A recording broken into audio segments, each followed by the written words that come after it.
Dear learners, welcome to our YouTube channel NCERT Made Easy। आज के video में हम 8th क्लास की हिस्ट्री की textbook our past part third का फर्स्ट यूनिट देखेंगे, जिसका टाइटल है हाउ व्हेन वेयर। और आज के जो वीडियो है इसमें हम आपको इस यूनिट की जो थ्योरी के गो थ्रू करेंगे, अच्छे से समझने की कोशिश करेंगे कि इसमें क्या दिया गया है। और जो हम इसका नेक्स्ट वीडियो डालेंगे उसमें हम इसके क्वेश्चंस एंड आंसर्स को सॉल्व करने का, उसके आंसर्स करने का कोशिश करेंगे। तो आइए शुरू करते हैं। तो सबसे पहले जो इसका टाइटल है हाउ व्हेन वेयर, तो इसका टाइटल ये इसलिए दिया गया है कि जब भी हम हिस्ट्री की बात करते हैं तो हम हमेशा डेट्स के बारे में बात करते हैं। कोई भी चीज़ की जब हम हिस्ट्री निकालते हैं तो हम एक डेट रेंज में बात करते हैं कि जैसे हम अपना अगर स्वतंत्रता आंदोलन है ना, स्वतंत्रता संग्राम था हमारा, उसमें हम डेट लेते हैं कि किस डेट से किस डेट तक चला था। तो इसीलिए सबसे पहला जो इसका ये है वर्ड है, ये है हाउ, कि हाउ डेट्स आर इम्पॉर्टेंट। दूसरा है व्हेन, जब डेट्स, तो जब हमें पता चल गया कि डेट की क्या अहमियत है हमारी हिस्ट्री में, उसके बाद आता है व्हेन, कि कब से लेकर कब तक हम डेट्स को चूज़ करेंगे, राइट। तीसरा है वेयर। अब हम जो जो हमने अगर किसी चीज़ के बारे में, हिस्ट्री के बारे में पता करना है, तो हमारा उस पता करने का सोर्स क्या है, हमें कैसे पता चलेगा कि हिस्ट्री के बारे में कहाँ से हम जो डॉक्यूमेंटेशन है वो लेंगे, उसके ऊपर रिसर्च करेंगे, शोध करेंगे, राइट। तो इसीलिए इसका टाइटल है हाउ व्हेन एंड वेयर। तो आइए ये लेसन शुरू करते हैं। सबसे पहले है हाउ इम्पॉर्टेंट आर डेट्स, और how dates are important. History is certainly about changes that occur over time. Anna. It is about finding out how things were in the past and how things have changed. कि पहले के ज़माने में चीज़ें कैसी थी और समय के अनुकूल, समय के साथ साथ वो चीज़ें कैसी हो गई, ये होती है history. Sometimes when we are curious, we ask questions that actually are historical. तो कई बार क्या होता है कि हम अपने इंटरेस्ट से कभी बैठे बैठे मन में ख्याल आ जाता है, राइट, कि ऐसा होता तो मतलब पुराने ज़माने में कैसा होता होगा, अब के ज़माने में कैसा होता होगा। जैसे एग्जांपल है कि अगर आपने किसी को चाय पीते हुए देख लिया है ना, तो आपके मन में एक ख्याल आ सकता है कि इंसान ने चाय पीना कब शुरू किया होगा, राइट। या कभी आप ट्रेन में सफ़र कर रहे हैं तो आपको ऐसे ख्याल आया होगा कि जब ट्रेन्स नहीं थी तो तब लोग कैसे ट्रैवल करते थे, एक जगह से दूसरी जगह जो दूर का सफ़र था वो कैसे करते थे। या अभी आजकल आपको पता है मोबाइल आ गया है, मोबाइल फ़ोन है सबके पास। जब मोबाइल नहीं था, वे ऑफ कम्युनिकेशन नहीं था, तो लोग एक दूसरे से बात कैसे करते थे, राइट। तो ये सब क्वेश्चंस हैं जो हमें मतलब हमारी हिस्ट्री के साथ जोड़ता है कि लोगों से कम्युनिकेशन कैसे करते थे, चिट्ठी कैसे भेजते थे जब पोस्ट ऑफिस नहीं थे, and all this questions, right. तो या आप कभी न्यूज़पेपर पढ़ रहे होंगे तो आपको ऐसा आएगा कि जब न्यूज़पेपर नहीं थे तो तब लोगों को समाचार, न्यूज़, इंफॉर्मेशन, अपडेट्स कैसे मिलते थे। All such historical questions refer us back to notions of time. तो हमें ये सब चीज़ें जो हैं, ये सब सवाल जो हैं, हमें वो पीछे जाने के लिए मतलब पीछे वाले समय में ले जाते हैं और ये सोचने में मजबूर कर देते हैं कि उस लोग टाइम के लोगों का जो जीवन यापन है, जो जीवन है वो कैसा था। फिर हम कंपेयर करते हैं कि उस टाइम से धीरे धीरे आज हम किस स्टेज पे हैं, पहले के लोग किस स्टेज पे, तो धीरे धीरे वो कैसे इवॉल्व हुए हैं। But time does not have to be always precisely dated in terms of a particular year or month। तो ये जो चीज़ें हैं ये टेक प्लेस करती हैं over a period of time. जैसे अगर अगर आपने ट्रेन का एग्जांपल लिया है तो ऐसा नहीं है कि एक ही दिन में ट्रेन बनना शुरू हो गई, है ना, एक ही दिन में ट्रेन बन के बाहर आ गई। किसी को ख्याल आया होगा कि नहीं हमारे पास ये प्रॉब्लम है, उसको उसने सॉल्व किया होगा, उसके ऊपर उसने है ना अपने जो है एफर्ट लगाए होंगे, उसके बाद उन्होंने टेक्नोलॉजी लाई होगी। तो ये सब चीज़ें एक दिन में नहीं होंगी, over a period of time ही होंगी। तो इन सब चीज़ों के साथ एक पर्टिकुलर डेट या मंथ या किसी साल लगाना बहुत ही मुश्किल होता है। उसी तरह से जैसे हमने ऊपर चाय का एग्जांपल दिया, तो ऐसा नहीं है कि लोग पहले चाय नहीं पीते थे और नेक्स्ट डे कुछ ऐसा हो कि सब ने चाय पीना शुरू कर दिया। तो इन सब चीज़ों में डेवलप होने में टाइम लगता है है ना, उसका टेस्ट डेवलप होने में टाइम लगता है। Similarly we can not fix one single date on which British rule was established और द नेशनल मूवमेंट स्टार्टेड। उसी तरह से हम जो है कि इस इसके ऊपर एक पर्टिकुलर डे नहीं ऐड कर सकते कि ब्रिटिश रूल इंडिया में कब स्टार्ट हुआ या हमारा जो आज़ादी का आंदोलन है वो कब स्टार्ट हुआ, क्योंकि ये सब चीज़ें धीरे धीरे बिल्ट अप होते ही बनती हैं। All these things happened over a stretch of time. जैसे हमने बोला कि ये धीरे धीरे बनते बनते बनती हैं, तो ये एकदम से नहीं शुरू हो जाता, राइट। नेक्स्ट है why do we still associate history with dates. तो अभी इससे पीछे वाले में हम क्या पढ़ रहे थे कि कुछ चीज़ों के साथ डेट लगाना, एक पर्टिकुलर डेट लगाना बहुत ही मुश्किल होता है, लेकिन स्टिल हमारी हिस्ट्री में जो डेट्स की बहुत ही ज़्यादा इम्पोर्टेंस है। ऐसा क्यों है, इसका एक रीज़न है। इसका रीज़न ये है, there was a time when history was about rulers and their policies. तो एक ऐसा भी समय था जब हमारा इतिहास हमारे राजाओं और उनकी जो नीतियां हैं उनके साथ, उनके ऊपर बेस था। Historians road about the year a king was crown, the year he was married, the year he fought a particular war, the year he died, the year next ruler succeeded to the throne। तो उस ज़माने पर जो इतिहासकार थे, जो historians थे, वो क्या लिखते थे कि किस तारीख को जो है राज्य को राज सिंहासन मिला, किस तारीख को उसकी शादी हुई, किस साल उसने लड़ाई लड़ी, किस साल उसकी मृत्यु हुई, है ना। तो ये जो चीज़ें हैं, ये इन चीज़ों के साथ हम डेट्स एसोसिएट कर सकते हैं, right. For event such as the specific dates can be determined, है ना। तो ये ऐसी चीज़ें हैं, किसी का डेथ होना या किसी की ताजपोशी होना या किसी की शादी होना, इनके साथ डेट्स एसोसिएट करी जा सकती हैं।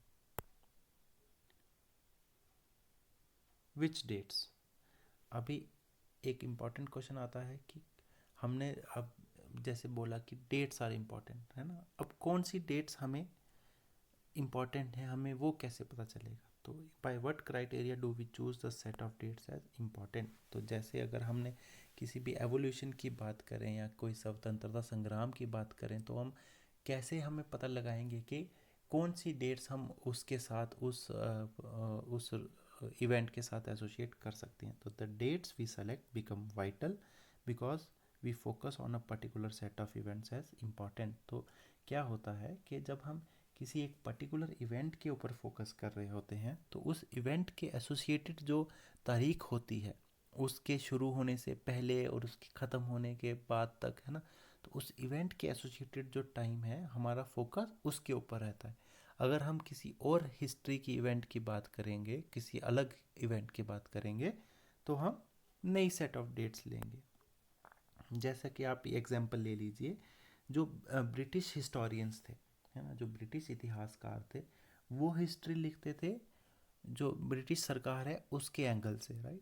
तो वो हिस्ट्री किसके बारे में लिखते थे, वो अपने गवर्नर जनरल के बारे में लिखते थे, है ना।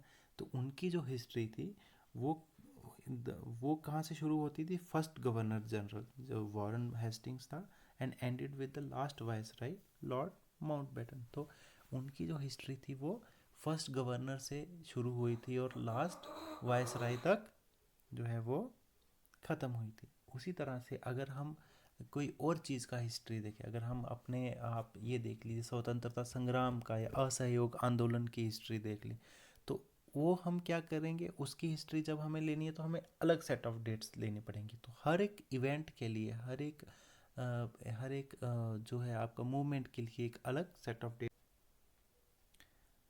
When we write history or a story, we divide it into chapters or periods। तो क्या होता है, जब भी हिस्टोरियंस जब हिस्ट्री लिखते हैं, तो वो हिस्ट्री को पीरियड्स में, कालों में विभाजन करते हैं, अलग अलग उसके डिवीजन करते हैं। वो इसलिए करते हैं कि ताकि हर एक पीरियड की जो है कैरेक्टरिस्टिक्स हैं, जो विशेषताएं हैं, वो निकाली जा सकें, ठीक है। They show how we see significance of change from one period to next. तो क्या करते हैं कि उसको कालों में विभाजन करके, तो फिर हम ये देखते हैं कि पिछले मतलब जो उन्होंने डिवीज़न किया है, तो हर एक डिवीज़न में हम पहले कैसे थे, बाद में कैसे थे, अभी कैसे हैं, तो इसीलिए ये इसको विभाजन किया जाता है।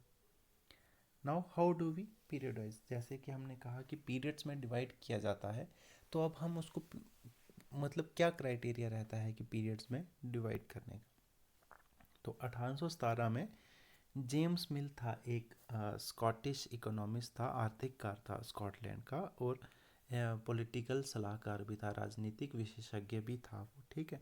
उसने एक बहुत ही बड़ी बुक पब्लिश की थी, जिस बुक का नाम था हिस्ट्री ऑफ ब्रिटिश इंडिया, के ब्रिटिश भारत की इतिहास, उसके ऊपर उसने एक बुक लिखी थी। In this he divided Indian history into 3 periods, Hindu, Muslim and British. तो उसमें उसने जो है इंडिया की हिस्ट्री को 3 पार्ट में डिवाइड किया था, हिंदू, मुस्लिम और ब्रिटिश। तो उसने क्या किया था कि रिलीजियस लाइन, जो धार्मिक लाइंस के ऊपर लोगों को डिवाइड करने की कोशिश की थी, इसीलिए उसने हिंदी मुस्लिम और हिंदू मुस्लिम और ब्रिटिश लिखा था। तो मिल को ऐसा लगता था, Mill thought that Asian societies were at lower level of civilization that than Europe. तो उसको ऐसा लगता था कि जो एशिया की सिविलाइजेशन है, एशियन सभ्यता है, जो उसका स्तर बहुत ही कम है यूरोप के कंपैरिजन में, अंग्रेज़ों के कंपैरिजन में। According to him, before Britishers Hindu and Muslim despots ruled the country. तो उसके मुताबिक अंग्रेज़ों के आने से पहले बहुत ही अराजक राजा हुआ करते थे, जो लोगों को बहुत ही तंग करते थे, अपनी प्रजा को तंग करते थे। Religious intolerance, caste taboos and superstitious practices dominated social life. तो उसके हिसाब से जब तक अंग्रेज़ नहीं आए थे, तब तक हमारे देश में सिर्फ जात पात हुआ करता था, लोगों में अंधविश्वास ज़्यादा था, ठीक है। British rule Mill felt could civilise India. तो मिल के हिसाब से जो ब्रिटिश रूल था, जो अंग्रेज़ों का शासन था, वही हम लोगों में सभ्यता ला सकता था, उससे पहले हम लोग असभ्य थे, ऐसा वो मानता था। To do this it was necessary to introduce European manners, arts, institutions and laws in India. तो उसके हिसाब से लोगों को सभ्य बनाने के लिए, हम लोगों को अच्छा स्तर मतलब लाने के लिए, जो अंग्रेज़ों के लॉज हैं, अंग्रेज़ों के कल्चर है, वो हम लोगों में इंडिया में उसको लाना पड़ेगा। In this idea of history, British rule represented all the forces of progress and civilisation. The period before British rule was one of darkness. तो उसके हिसाब से जो ब्रिटिशर्स के आने से पहले जो समय था भारत में, जब तक अंग्रेज़ नहीं आए थे, वो अंधकार का समय था। लोगों के पास ज़्यादा कुछ करने को नहीं था, लोगों में बस आपस में लड़ना झगड़ना ही होता था, ऐसा उसका मानना था। नाउ ये था उसका मानना। उसके बाद क्या हुआ कि कुछ और भी इतिहासकार थे, ऐसा तो नहीं था कि सिर्फ एक ही इतिहासकार था, कुछ और भी इतिहासकार थे। उन्होंने भी इंडिया की हिस्ट्री को लिखा, और उन्होंने इंडिया की हिस्ट्री को 3 हिस्सों में डिवाइड किया, एंशियंट, मेडिवल और मॉडर्न, पुरानिक, मध्यस्थता, बीच की और आधुनिक। और ये जो उन्होंने 3 क्लासिफिकेशन थी, ये भी उन्होंने वेस्ट मतलब वेस्टर्न कंट्रीज़, अमेरिका वगैरह कंट्रीज से उन्होंने भी ये कॉपी किया था। उनका हिस्ट्री को डिवाइड करने का जो अंदाज़ था, वो भी इन्होंने कॉपी किया था। जिसमें जो मॉडर्न पीरियड था, जो आधुनिक काल था, उसमें ये दिखाया गया था कि साइंस की तरक्की, लोगों में बराबरी, लोगों में बोलने की आज़ादी, ये सब था जो उनका मॉडर्न पीरियड था। और मेडिवल टर्म वो था जो मॉडर्न सोसाइटी के आने से पहले था, जो आधुनिक काल के पहले जैसे लोग रहते थे, उसको हम मेडिवल पीरियड बोलते थे। Under British rule people did not have equality, freedom और लिबर्टी। ऑल्दो इन्होंने जो ब्रिटिश पीरियड था उसको मॉडर्न पीरियड कहा गया था, बट ब्रिटिशर्स के रूल के टाइम पे भी हमारे देश में लोगों में इक्वलिटी नहीं थी, लोगों में बराबरी नहीं थी, फ्रीडम नहीं था कोई बात करने का, छूट नहीं थी कुछ भी करने की। तो बहुत सारे हिस्टोरियंस ने, बहुत सारे इतिहासकारों ने इस पीरियड को कॉलोनियल पीरियड भी कहा गया था। अब कॉलोनियल पीरियड क्या होता है? कॉलोनियल पीरियड वो होता है जब कोई देश दूसरे देश पे जबरन कब्जा करता है, ठीक है, जबरन उसके ऊपर कंट्रोल कर लेता है, उसके लोगों पे अलग अलग टैक्स लगाता है, उसके लोगों से अपने हिसाब से काम करवाता है, अपने अपने हिसाब से उनके ऊपर रूल्स एंड रेगुलेशन, उसकी पॉलिटिक्स में के साथ छेड़छाड़ करता है। उस जो देश है उसको कॉलोनियल देश, जो देश राज कर रहा होता है उसको कॉलोनियल राज बोलते हैं, और इस प्रोसेस को कॉलोनाइजेशन बोलते हैं। ठीक है। The when British came to conquer the country and establish their rule, they establish control over the economy and society, collected revenue, उन्होंने पैसे इकट्ठा करने शुरू कर दिए, bought goods they wanted at low prices, सस्ते में सामान खरीदा, and produced crops they needed for export, और हम लोगों से वो वाली फसलें उगवाई जो उनको अपने देश में लेके जानी थी। ये सब चीज़ें करके, हमारे कल्चर के साथ छेड़छाड़ करके, इस प्रोसेस को हम क्या बोलते हैं? Colonisation. How do we know? अब हमें कैसे पता चलेगा कि डेट्स जो हैं वो, जब हम हिस्ट्री के बारे में देख रहे हैं तो हमें डॉक्यूमेंट्स या अपनी हिस्ट्री के बारे में कैसे पता चलेगा? तो what sources do historians use in writing about the last 250 years of Indian history? तो हमारे 250 साल का इतिहास लिखने के लिए उनको कहाँ से उनको सोर्स मिला, है ना? तो one important source is the official records of the British administration. तो सबसे इम्पॉर्टेंट रिसोर्स था उनका जो ब्रिटानिया सरकार के पास, जो अंग्रेज़ों के पास जो रिकॉर्ड्स थे उससे।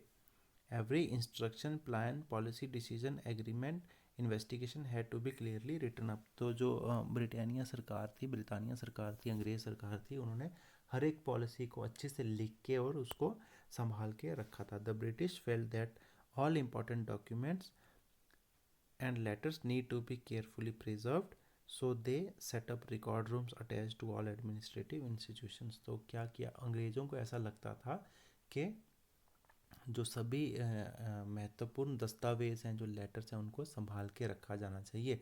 इसीलिए उन्होंने क्या किया कि जितने भी एडमिनिस्ट्रेटिव ऑफिस थे, जैसे तहसील हो गया, डिस्ट्रिक्ट कमिश्नर ऑफिस हो गया, कलेक्टर ऑफिस हो गया, है ना, इन सब ऑफिस के साथ उन्होंने रिकॉर्ड रूम्स बना दिए और वहाँ पे सब लोगों के रिकॉर्ड जो है वो रखना शुरू कर दिए। The British also believe that a country had to be properly known before it could be effectively administered. तो ब्रिटिशर्स को ये भी लगता था कि किसी भी देश पे अच्छे से राज करने से पहले उस देश को जानना बहुत ही ज़रूरी है। तो इसीलिए उन्होंने जो है अलग अलग तरह के सर्वे करना शुरू कर दिए थे हमारे देश में 19th सेंचुरी में। अभी ये आपको एक इमेज दिखाते हैं, the national archives of India.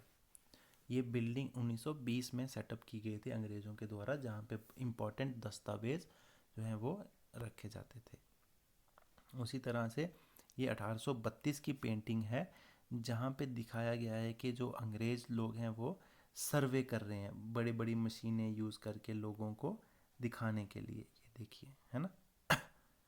तो ये मतलब मशीनें लेके लोगों में एंथुसिज्म जगाने के लिए कि हाँ कि भाई कुछ अच्छा कर रहे हैं, सर्वे कर रहे हैं, कुछ आएगा, है ना।